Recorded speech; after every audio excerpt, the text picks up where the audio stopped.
physical death.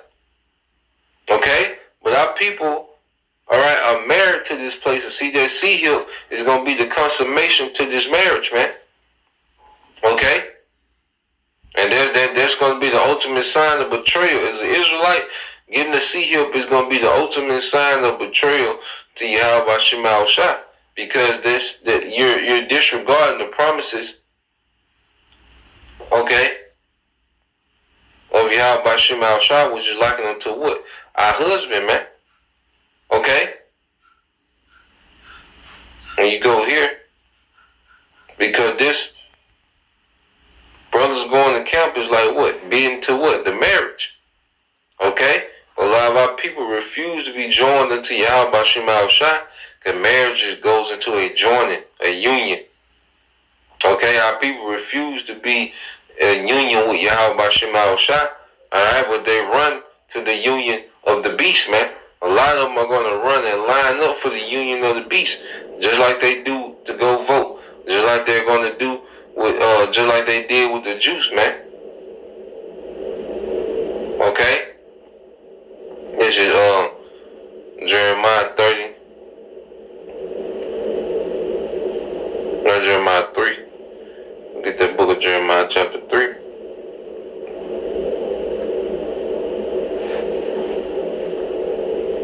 It's Jeremiah 3 and 15. It says, and I will give you pastors according to my heart, which shall feed you with knowledge and understanding. Okay? Which shall feed you with knowledge and understanding. You've been called back. This is not the way. This is not our rest. Okay? That's why, because divorce goes into a separation. See, we've been divorced from this beast, man. Okay? Joined back to our power. Okay? Jeremiah 3 and 14 said, turn, O backslide children, said the Lord, for I am married unto you. Okay? And I will take you one of a city and two of a family, and will bring you to Zion, man. And your husband is what? Your Lord, your master, who you submit to, who you obey to. Okay? And a lot of our people, they submit and they obey to who? Esau, Edom. Okay? That's why any decree or anything that he comes out with, our people follow after, man. Okay? They run to it. They're at the front of the line, man. They you know, Jake still got the mask on to this day. In the car. You know? America going on forever. You know? You see? They want to hear smooth things, man. America going on forever, you know, the black economy doing good. They want to hear things like that, man. Okay? The next Democrat president, you see, the motivation speeches they get from Christian pastors, that's what Jake want to hear, man. Alright? Jake don't want to hear about the destruction of this place, man. Because Jake love America, man. Jake don't want to hear about Esau going to captivity. Niggas love Edomites, man. The nigga woman loves Esau. Okay? Verse 11 says, get ye out of the way, turn aside out of the path, cause the Holy One of Israel to cease from before us, man. Okay? You see? Matter of fact, this reading NLT, Isaiah 30 and 11 says, forget all this gloom, get off your narrow path, stop telling us about your Holy One of Israel. Jake don't want to hear about Yahweh Shema Shah. They're not interested, man. Okay, like a woman that's not interested to a man. You know, our people show no interest, man. Okay? Verse 12 said, wherefore thus said the Holy One of Israel, because you despise this word and trust in oppression and perverseness and stayed their own. Okay? Our people trust in this oppressive system. That's another thing a woman, you know, would trust, all right, the husband for what? Their provision, their protection, their guidance. And our people trust in this system, this beast system, for all those things, man, for protection, for provision, for guidance, okay, shelter. Okay, our people trust in this way, and it's very oppressive to them, man. They trust in a system that has repeatedly shown itself to be oppressive towards them, man. But Esau has them what? He has them blinded through their convenience, man. Okay? They're gonna be they're gonna consummate their marriage with their sea hip. You see? And before you know it, man, the missiles gonna be on the way, man. Okay?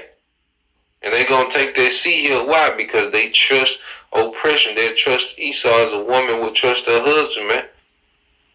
And it's gonna be chaotic out here, and Esau is gonna present their sea hip as what, man? Their provision, their shelter, their safety. Okay? And our people are going to take it, man. They're going to say, I do. Okay? And that's going to be the worst alliance that our people has ever made, man. Because when you go here, look at the Proverbs 16:5.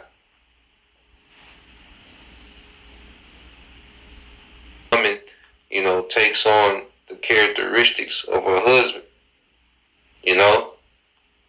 That's why,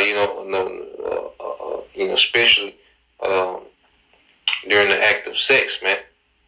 The man is putting his vibration on the woman.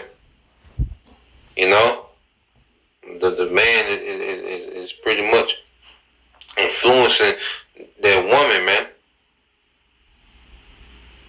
Okay? That's why adultery, it was more than just, the physical act, man. It was the spiritual aftermath. Another man putting his spirit on your woman, like that's a deep betrayal. That's why it wasn't no coming back from that. That's why you will put the man and the woman to death, man. Okay? That's why adultery, it was just more, especially during the act of sex, man. The man is putting his vibration on the woman. The man is pretty much influencing that woman, man. Okay? That's why adultery, it was more than just, the physical act, man. It was the spiritual aftermath. Another man putting his spirit on your woman, like that's a deep betrayal. That's why it wasn't no coming back from that. That's why you will put the man and the woman to death, man. Okay? Because now the connection is off. You see? Okay? But you see how people they move and they think and they act like Edomites, man. Okay? They've been. So before I start this lesson, I want to give all praises and honor to Yahweh by Hashem Yahushai by Hashem Rakakodash, and I want to give double honors to the apostles of the great millstone of whom I learned from. That was a long intro, but this is one of the elders out of, I believe, the Mississippi camp. I don't know his name yet. I listen to him all the time. He's extremely deep in his wisdom of kingdom rulership and just in general when he speaks. And those of you who listen to him know he just flows like water. This lesson was today that he did, and it's right on the path that Yahushua has me on, just going through and studying and learning our own adulterous past and our adulterous ways and the things that we have done and the things that he's trying to get us out of, so that he is Yahweh by Hashem Yahushai is our focus. He is the only one that we are focused on because he's was married to us, divorced us, and now we are being restored back. At least the hopeful elect is, and the elect are being restored back to be married again to him. So I chopped up, I listened to the lesson about 4 times today, and then I made a screenshot of the key points. The whole lesson is good. Listen to it when you can. But I just wanted to get the key points. This is going to be a short lesson. But you saw the progression, how he's just going in on our adultery, our affections with Esau, how Yahweh by Hashem Yahushai is our husband, as our king, and he's the only one that we're supposed to be focused on. So I'm going to get some precepts. Let me switch up the camera real quick. And these are just some of the precepts. This is Ezekiel chapter 6, verse 9. And they that escape of you shall remember me among the nations, whether they shall be carried away captive. Why were we carried away captive? Because we never repented. It all goes into our adulteries, both for the northern and southern kingdom, the worshiping of other gods, the abominations, mainly passing the holy seed through the fire to observe or to participate in those abominations. Just doing crazy stuff, man. And this is the point in this whole verse. Because I am broken with their whorish heart, which hath departed from me, and with their eyes which go a-whoring after their idols, and they shall loathe themselves for the evils which they have committed and all their abominations. When I first woke up back in, it was June. No, it was September. It was September of 2019, right before the whole direction on the planet Earth changed with COVID and everything. I woke up. I did not know about GMS yet. Obviously, I had no clue. I knew what I had heard. I heard someone breaking down Deuteronomy 28. It was in the form of it was like a video that was showing like animations of slavery and stuff. And I heard it, and it shook me to the core. And I had a million questions, and I began to search, and I began to read, and started instantly arguing, at first gently with my family, and then it just increased and increased, and now I don't even have a relationship with hardly anybody in my family anymore because of it, because my family's all a bunch of Christians. We were all a bunch of hardcore Christians, you know. So I remember reading this. I began to search.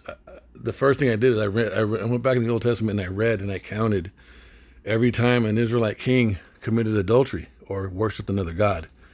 And it was like, I'm not gonna lie, it was about a month and a half to 3 months of like this grieving that came over me as I was searching this out, because now the scriptures have become personalized, because I was realizing I instantly stopped eating pork. I loved pork. I loved carnitas. I love the pork ribs, all that stuff. And once the revelation came into my spirit that we are the Israelites, it was for some reason that particular vice, I don't know why it was so easy to put it down. Once I understood I was an Israelite, it was like instant. Oh snap, I'm not supposed to put that. I'm not supposed to eat catfish. I'm not supposed to eat crab legs or shrimp. And it wasn't a struggle. It just left. But in process of trying to learn things, I remember coming across this precept, and it floored me, because I had never heard Yahweh by Hashem Yahushai confess or admit or express hurt over what we had done. And it was staggering, because I am broken with her whorish heart. And I remember when I read that, it was just like, oh my gosh.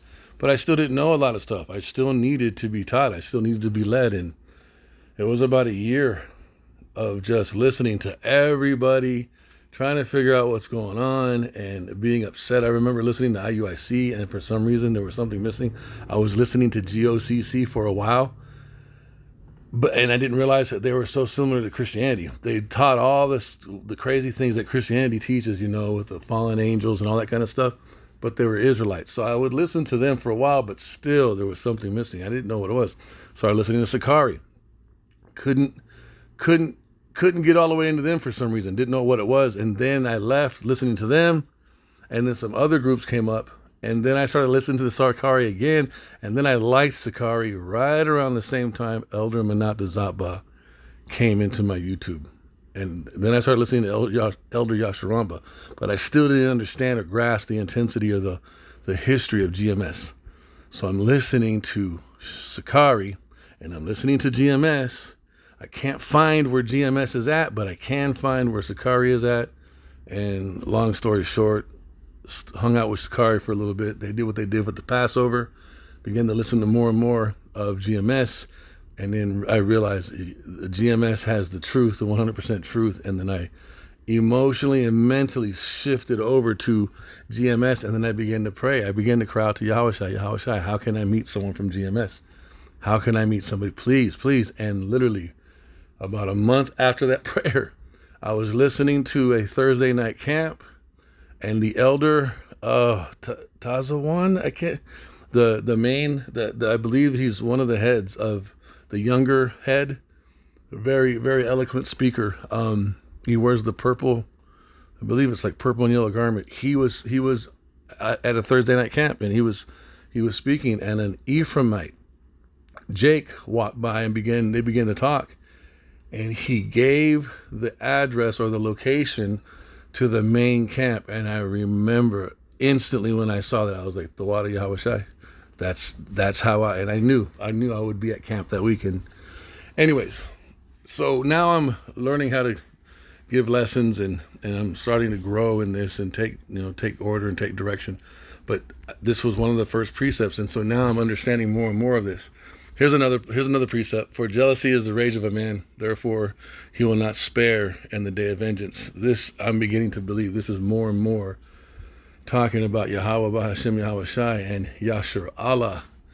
Yes, it is talking about marriages between men and women, also like us, but the highest form of this, it has to be a peek into what Yahweh Bahashem Yahweh Shai has gone through with the Israelites. And this has been a major thing.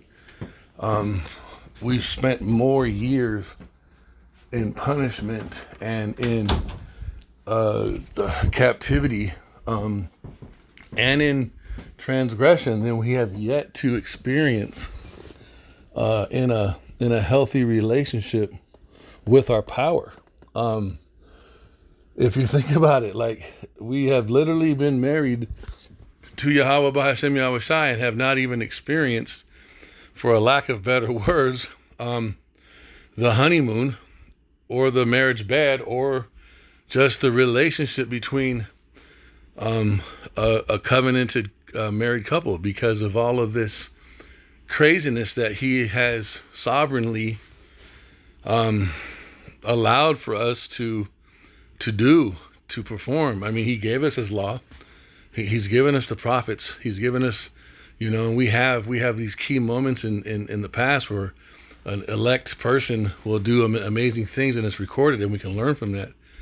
But we really haven't been able to experience this amazing relationship that we're about to go into. So I'm just learning how to just continue chewing on this stuff and look at this stuff and just be like, wow. I want to go into one more chapter, Jeremiah chapter 3. I want to read all 25 of these verses. Okay, it's just bear with me. But this is some more of what we're talking about. This is Jeremiah chapter 3.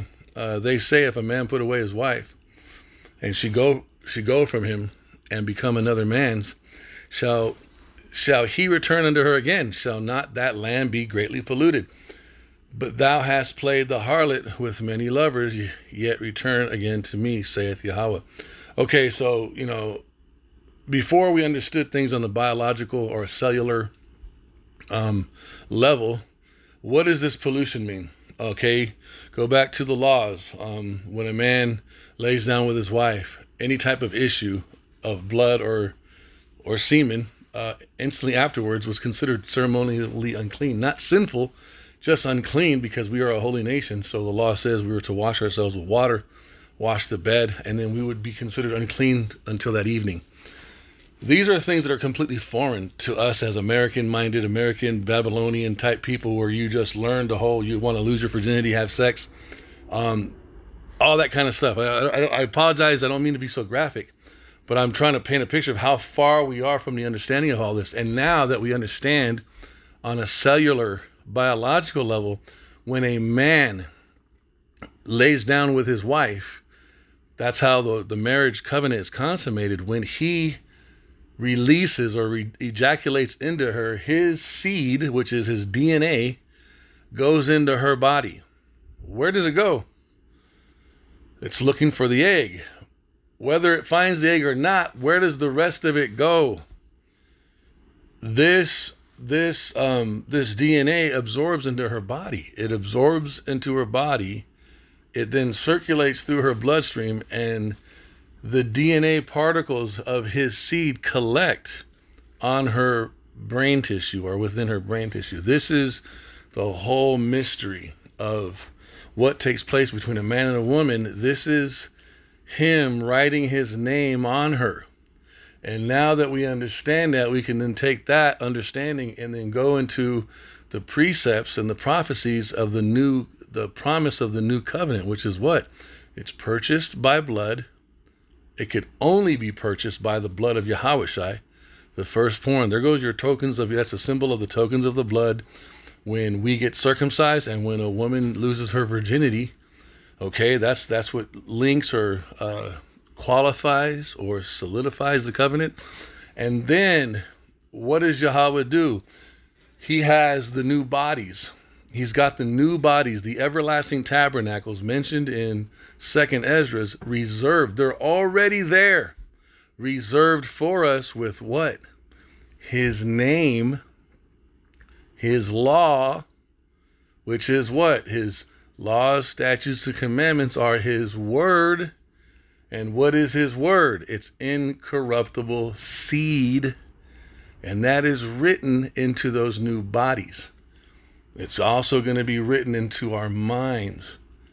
So we will no longer be polluted, you guys. We will have new bodies with no names of Baal, with no names of Moloch, with no names of Edom, Esau, Amalek, and all their wicked practices, and all the other abominations of the Canaanites and everywhere else of the Moabites. None of those names will be written in us. And through the blood of Yahushua, we will enter into those new, clean bodies with the name of Yahweh Bahashem Yahushua and no one else written on them. And we will be able to enter into that marriage as virgins through that process and be in that relationship forever. But before we get to that, look at all of this that we have done and been through for the past, 6 years, 6 days. And I mean 6 days as 1,000 years, 1,000 years as a 1 day, or 4 years, 4 days. It's been a long, bumpy road in this process where I believe it's in 2nd Ezra's, where it says, with great labor I have perfected my plant. All this has been what's going on, and the end result is the elect get to marry or be established in marriage again with Yahweh B'Hashem Yahushai through the blood of Yahushai and those new bodies. But understanding and getting the right understanding of all this. So I'm going to keep reading. Verse 2, lift up thine eyes unto the high places and see where thou hast not been lined with. In the ways hast thou sat for them as the Arabian in the wilderness, and thou hast polluted the land with thy whoredoms and with thy wickedness. Basically self-reflection. Look what you've done. Therefore the showers have been withholden. Now look at the results, the consequences that come because of what you've done. Therefore the showers have been withholden, and there hath been no latter rain. And thou hast a whore's forehead, thou refusest to be ashamed. Wilt thou not from this time cry unto me, my Father, thou art the guide of my youth, thou art the guide of my youth. Will he reserve his anger forever? Will he keep it to the end? Behold, thou hast spoken and done evil things as thou couldest. Yahweh said also unto me in the days of Josiah the king, hast thou seen that which backsliding Yasharallah hath done? She has gone up, talking about the northern kingdom, she has gone up upon every high mountain and under every green tree, and there hath played the harlot. And I said, after she had done all these things, turn thou unto me, but she returned not. And her treacherous sister Judah, talking about the southern kingdom, saw it. And I saw when for all the causes whereby backsliding Israel committed adultery, I had put her away and given her a bill of divorcement. And this is when we lost the name. Eventually it would happen for all of us. We would discontinue from our heritage and we would lose his name. And then another outside enemy, the wicked, would come and indoctrinate us with a false name. And you see that happening to this day. Yet her treacherous sister Judah feared not, but went and played the harlot also. And it came to pass through the lightness of her whoredom that she defiled the land and committed adultery with stones and with stocks. And yet for all this her treacherous sister Judah hath not turned unto me with her whole heart, but fiendedly, saith Yahweh. And Yahweh said unto me, the backsliding Israel hath justified herself more than treacherous Judah. Go and proclaim these words toward the north, and say, return, thou backsliding Israel, saith Yahweh, and I will not cause mine anger to fall upon you, for I am merciful, saith Yahweh, and I will not keep anger forever. Only acknowledge thine iniquity. So here's the pattern for the broken and contrite heart, the order, or the correct humble being and confessing what we've done, man. Only acknowledge thine iniquity. Admit it. Confess with your mouth that thou hast transgressed against Yahweh thy power, and hast scattered thy ways to the strangers under every green tree. And ye have not obeyed my voice, saith Yahweh. Turn, O backsliding children, saith Yahweh, for I am married unto you. And I will take you one of a city and two of a family, and I will bring you to Zion. And I will give you pastors according to mine heart. And that's what we are experiencing now, which shall feed you with knowledge and understanding. And it shall come to pass, because during this process and the scattering and the judgments, we lost everything. We lost all of our data, man. We completely lost all memory and functionality of who we are as a nation, as a people, and as a way of thinking. It was all taken. And it shall come to pass, when ye be multiplied and increased in the land, in those days, saith Yahweh, they shall say no more, the ark of the covenant of Yahweh, neither shall it come to mind, neither shall they remember it, neither shall they visit it, neither shall that be done any more. At that time they shall call Jerusalem the throne of Yahweh, and all the nations shall be gathered under it, to the name of Yahweh, to Jerusalem, neither shall they walk any more after their imaginations of their evil heart. In those days the house of Judah shall walk with the house of Yasharallah. That's Ezekiel 36:37. The one stick in his hand, the two sticks becoming one in his hand. In those days the house of Judah shall walk with the house of Yasharallah, and they shall come together out of the land of the north. This is America, Babylon. This is pinpointing the geographical location and the time frame of which we are in right now, to the land that I have given for an inheritance unto their fathers. And look at this. But I said, how shall I put thee among the children, and give thee a pleasant land, a goodly heritage of the host of nations? And I said, thou shalt call me. Here goes another pattern, how we are supposed to respond and speak. My father, and shalt not turn away from me. Surely as a wife treacherously departeth from her husband, so have ye dealt treacherously with me, O house of Israel, saith Yahweh. A voice was heard upon the high places, weeping and supplications of the children of Israel, for they have perverted their way, and they have forgotten the Yahweh their power. Return, ye backsliding children, and I will heal your backslidings. He's going to do it through his mercy, grace, and love, through Yahweh Shai, through this 100% truth, the new song, the correct doctrine, restoring his name back in us. Behold, we come unto thee, for thou art Yahweh our power. And that's what we are doing now, every week, every day on these lessons. In camps, we are crying out every time we acknowledge his name. Truly in vain. Now look at this. He's proclaiming his loyalty to us, specifically in the presence of all the other nations, while he's redeeming us from being unfaithful to him with all the other nations. You guys got to get this. Truly in vain is salvation hoped for from the hills and from the multitude of the mountains. That is talking about all the other nations, cities, governments, nationalities. Salvation is hoped for in vain from them.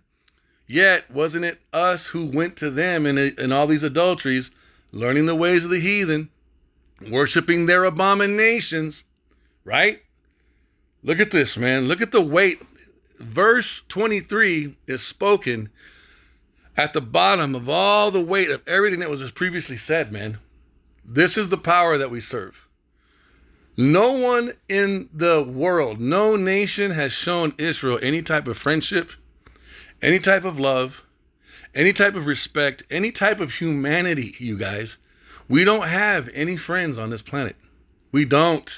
No matter where we go, The heathen and the wicked oppress us, man. They're jealous of us. They're envious of us. They don't speak to us like this. And we committed adultery against our power, okay, against our Father, against our King. We have no king but Caesar. When Yahushua was scourged. And this is the end result of all this labor, this great labor, perfecting his plant. This is what he is saying to the elect of Yasser Allah, man. Truly in vain is salvation hoped for from the hills and from the multitude of mountains. Truly in Yahweh our power is the salvation of Israel. He is our salvation. And he is only our salvation. He's not the salvation for the other nations, man. Intense. For shame hath devoured the labor of our fathers from our youth, their flocks and their herds, their sons and their daughters. We lie down in our shame, and our confusion covereth us. For we have sinned against this amazing power, Yahweh Bahashem Yahushai, our power, we and our fathers, from our youth even unto this day, and have not obeyed the voice of Yahweh our power. It's been a long ongoing disobedience, man, a long ongoing, and I'm starting to be convinced that the level of sovereignty in the Most High, considering all this, like he says he did in 2nd Esdras chapter 6, I believe, that for the elect is going to get this. We're going to really get this and be like, wow, adultery, breaking covenant, it is really bad. Because there is no other power, you guys. There is no other God. And all the things our people did that we did with these other powers, the other powers don't have an only begotten son. The other powers don't give their only begotten son to that nation so that that nation can have that only begotten son as their elder brother. The offerings that we offer up to those other powers aren't a symbol of the only begotten son. Like there is no one like Yahweh Bahashem Yahushai. Verse 23, man, one more time. Truly in vain is salvation hoped for from the hills. See, I've heard this precept, and yes, it's got all that wonderful, yummy, powerful, exclusivity feeling to it. I don't remember it until just recently. I don't remember reading this precept. I read it before because I've read Jeremiah, but I don't. Now I'm evening out. Like, wait a minute. Verse 23 of Jeremiah chapter 3 is spoken in Jeremiah chapter 3.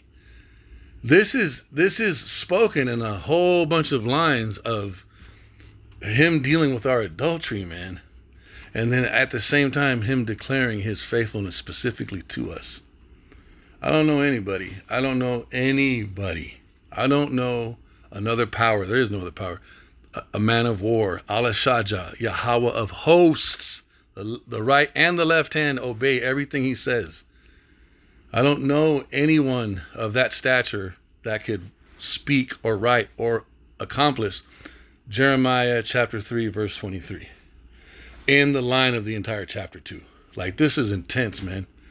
Truly in vain is salvation hoped for from the hills and from the multitude of mountains. They are but a drop of a bucket. They're a drop from a bucket of water. They're but spittle to him. Even after all of this, they're still spittle to him, and we are still the focus. We are still the apple of his eye, you guys. Man.